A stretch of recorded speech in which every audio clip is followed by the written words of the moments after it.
اور رسول اللہ صلی اللہ علیہ وسلم ارشاد فرمایا ما من ایام العمل الصالح فیہن احب الی اللہ من هذه الایام العشرہ، کہ ان 10 دنوں کی جو عبادتیں ہیں، ان 10 دنوں کی عبادت وہ باقی 355 دن، 365 دن میں سے یہ 10 دن نکالنے کے بعد 355 دن، وہ 355 دن کی عبادتیں اللہ کو کسی دن کی عبادت اتنی زیادہ پسند نہیں ہے جتنی زیادہ پسند اللہ تبارک و تعالیٰ کو ان 10 دن کی عبادت پسند ہے، رمضان کے علاوہ۔ یعنی رمضان جو ہے نا، رمضان اس امت کی فضیلت ہے، رمضان اس امت کی فضیلت ہے۔ رمضان کو ملے کتنے دن ہوئے؟ 1400 سال ہو گئے، لیکن ذی الحجہ کی جو فضیلت ہے وہ حضرت آدم علیہ السلام سے فضیلت ہے، کیونکہ قربانی جو ہے وہ حضرت آدم علیہ السلام سے ہے، حج جو ہے وہ حضرت آدم علیہ السلام سے ہے۔ رمضان کسی امت کو نہیں ملا، رمضان تو اس امت کو ملا۔ تو رمضان کو شروع ہو کے کتنے دن ہوئے؟ 1400 سال ہو گئے، لیکن ذی الحجہ کا مہینے کو شروع ہوئے، اور ذی الحجہ کا جو 10 دن کی فضیلت ہے ان کو شروع ہو کے کتنے ہزار سال ہو گئے کسی کو نہیں معلوم، کیونکہ 5500 سال تو حضرت ابراہیم علیہ السلام کو ہو گئے، 5500 سال۔ تو ان 10 راتوں کی اللہ تبارک و تعالیٰ نے قسم کھائی ہے، تو یہ 10 راتیں کتنی قیمتی ہوں گی۔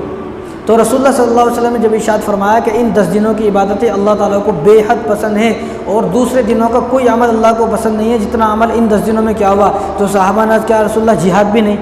کیونکہ ان کے نزدیک تو جہاد سب سے بڑا جو ہے ثواب تھا، سب سے بڑی فضیلت اور سب سے زیادہ ثواب۔ تو حضور نے فرمایا کہ نہیں، جہاد کا بھی نہیں، مگر وہ آدمی جو چلا گیا جہاد میں اور اپنا آپ کو شہید جس نے کر دیا، جو شہید ہو گیا، وہ تو زیادہ ثواب پا سکتا ہے، لیکن اس کے علاوہ کوئی آدمی کتنا بھی بڑا عمل کرے دوسرے 10 دنوں میں، لیکن ان 10 دنوں کے مقابلے میں وہ نہیں بڑھ سکتا ہے۔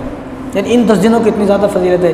جب ان 10 دنوں کی اتنی زیادہ فضیلت ہے تو ان 10 دنوں میں ہمیں چاہیے کہ زیادہ سے زیادہ عبادت کریں۔ اب ان 10 دنوں کی اتنی زیادہ فضیلت کیوں ہے؟ کیونکہ ان 10 دنوں میں اللہ تبارک و تعالیٰ نے ساری عبادتوں کو جمع کر دیا ہے۔ کون سی عبادت؟ سب سے پہلی نماز پورے سال میں بھی پڑھتے ہیں، اب بھی نماز ہے۔ روزے پورے سال میں، رمضان میں روزے ہیں، لیکن اب ذی الحجہ کا مہینے میں بھی روزے ہیں، اب وہ کب ہیں ابھی آپ کے سامنے آئیں گے۔ اس کے بعد قربانی آپ پورے سال نہیں کر سکتے، لیکن قربانی ان 10 دنوں میں ہے۔ حج آپ پورے سال نہیں کر سکتے، لیکن ان 10 دنوں میں حج ہے۔ میدان عرفات پورے سال رہتا ہے، لیکن پورے سال میدان عرفات میں رکنے کی آپ کو اجازت نہیں ہے۔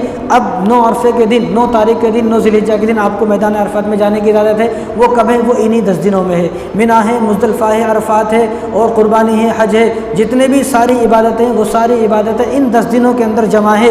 اس لیے حضور صلی اللہ علیہ وسلم نے ارشاد فرمایا کہ ان 10 دنوں کی عبادت اللہ تعالیٰ کو بے حد پسند ہے، بہت زیادہ پسند ہے ان 10 دنوں میں۔ اور معارف القرآن میں ہے کہ جو آدمی ان 10 دنوں میں عبادت کرے گا تو اللہ تبارک و تعالیٰ اس کو پورے سال عبادت کرنے کی توفیق دیں گے۔ اور فرمایا کہ جو آدمی ان 10 دنوں میں گناہوں سے بچ گیا تو اللہ تبارک و تعالیٰ اس کو پورے سال گناہوں سے بچائیں گے۔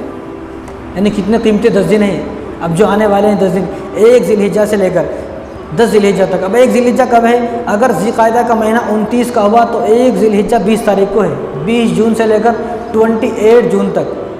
اور اگر ذی القعدہ کا مہینہ 30 کا ہوا تو پھر 21 جون سے 29 تک، جمعرات تک، یہ 10 دن ہے۔